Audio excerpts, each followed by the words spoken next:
السلام علیکم دوستو، تعوذ اور تسمیہ پڑھنے کے بارے میں آپ کو بتا رہا ہوں کہ قرآن شریف پڑھتے وقت جب اعوذ باللہ بسم اللہ پڑھیں گے تو کیسے پڑھنا ہے۔ امام جزری رحمۃ اللہ علیہ نے فرمایا ہے والأخذ بالتجوید حتم اللازم من لم یجود القرآن آثم، کہ جو شخص قرآن شریف کو تجوید کے مطابق نہ پڑھے وہ گناہ گار ہے۔ تجوید کا علم حاصل کرنا واجب اور لازم ہے، قرآن کو تجوید کے خلاف پڑھنا حرام ہے، گناہ گار ہوگا۔ اب قرآن شریف جب تلاوت کریں گے آپ تو وہاں پہ اعوذ باللہ اور بسم اللہ دونوں پڑھیں گے، پڑھنا ہے، پڑھنے کا حکم ہے۔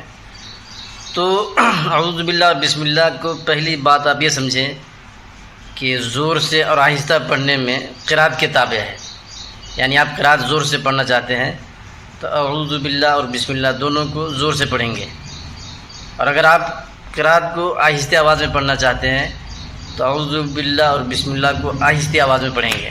یہاں تک ہو گیا یہ بات۔ اب اعوذ باللہ اور بسم اللہ کو پڑھنے کی 4 صورتیں ہیں، وہ میں بتا رہا ہوں آپ کو۔ اگر قرات کی شروعات ہو اور سورہ سے شروع کر رہا ہو، جیسے آپ تبت یدا تلاوت کرنے جا رہے ہیں اور زور سے پڑھ رہے ہیں تو سنیں اعوذ باللہ من الشیطان الرجیم بسم اللہ الرحمن الرحیم تبت یدا ابی لہب وتب، ایسا۔ تو ایسی جگہ میں اعوذ باللہ پڑھنے کی 4 صورتیں ہیں۔ وصل کل، وصل کے معنی ہوتا ہے ملانا، کل کے معنی سب کو ملا کے پڑھنا، جیسے اعوذ باللہ من الشیطان الرجیم بسم اللہ الرحمن الرحیم تبت یدا ابی لہب وتب، ایسا ایک صورت ہو گیا۔ دوسری صورت ہے فصل کل، فصل کے معنی الگ کرنا، کل کے معنی سب کو الگ کر کے پڑھنا، جیسے اعوذ باللہ من الشیطان الرجیم بسم اللہ الرحمن الرحیم تبت یدا ابی لہب وتب، یہ 2 صورتیں ہو گئی۔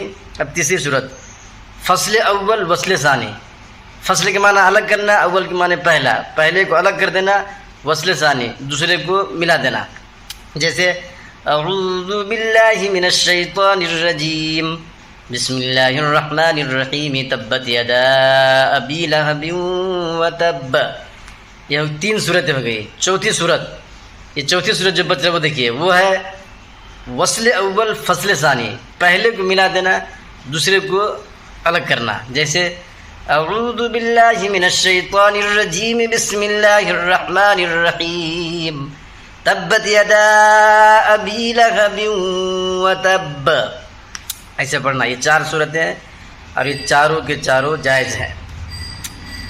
اگر قرات کا وسط ہو، مطلب آپ تلاوت کر رہے ہیں، ابھی تلاوت کر ہی رہے ہیں کہ بیچ میں ایک سورہ آ گیا، تو وہاں پہ امام حفص رحمۃ اللہ علیہ کی جو قرات ہم لوگ پڑھتے ہیں ان کے مطابق بھی بسم اللہ پڑھنا ہے وہاں پہ، اور اس کی 3 صورتیں ہیں،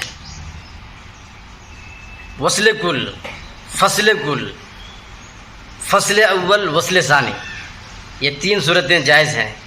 ایک اور شکل ہے وصل اول فصل ثانی، یہ 4تھی صورت جائز نہیں ہے۔ اب اس کو سنیے، میں آپ کو پڑھ کے بتاؤں گا تو آپ کو خود سمجھ میں آئے گا کہ کیا کہنا چاہتے ہیں۔ وصل کل، قرات آپ کی چل رہی ہے اور کوئی سورہ شروع ہو گیا، وہاں پہ بسم اللہ پڑھنے کی 4 صورتیں ہیں، 4 میں سے 3 جائز ہیں، 1 ناجائز ہے۔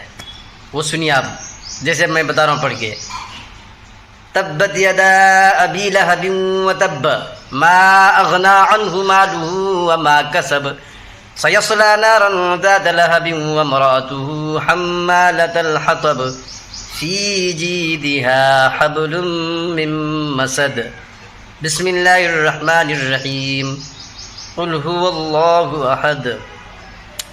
یہ فصل کل ہو گیا، مطلب فی جیدہا حبل من مسد کو پڑھ کے سانس توڑ دیا، پھر بسم اللہ الرحمن الرحیم پڑھ کے سانس توڑ دیا، پھر اگلی صورت کو پڑھا وہاں سانس توڑ دیا، تو یہ ہو گیا فصل کل، یہ بالکل جائز ہے۔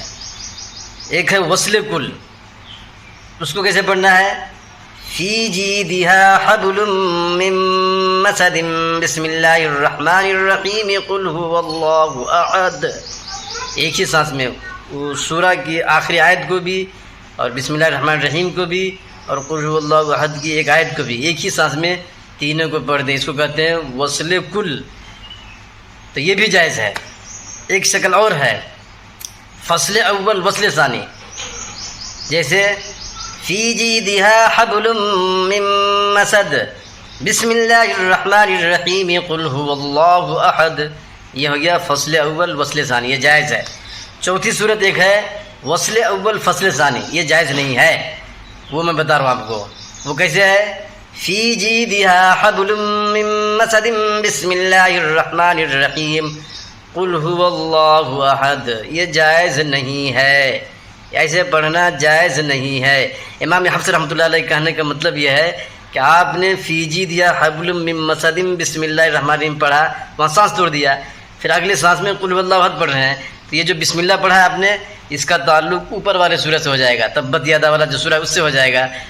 حالانکہ اس بسم اللہ کا تعلق قل هو اللہ احد کے جو سورہ ہے اس سے ہے.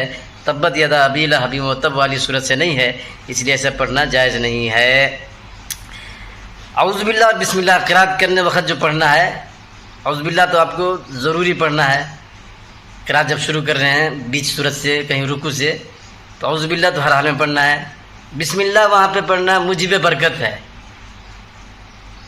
موجب برکت ہے. لیکن اگر کوئی آدمی بغیر بسم اللہ پڑھے شروع کر دیا, جیسے میں پڑھ کے آپ کو بتا رہا ہوں, اعوذ باللہ من الشیطان الرجیم قال رب اشرح لی صدری ویسر لی امری واحلل عقدۃ من لسانی یفقہوا قولی. تو ایسے پڑھنا بھی جائز ہے.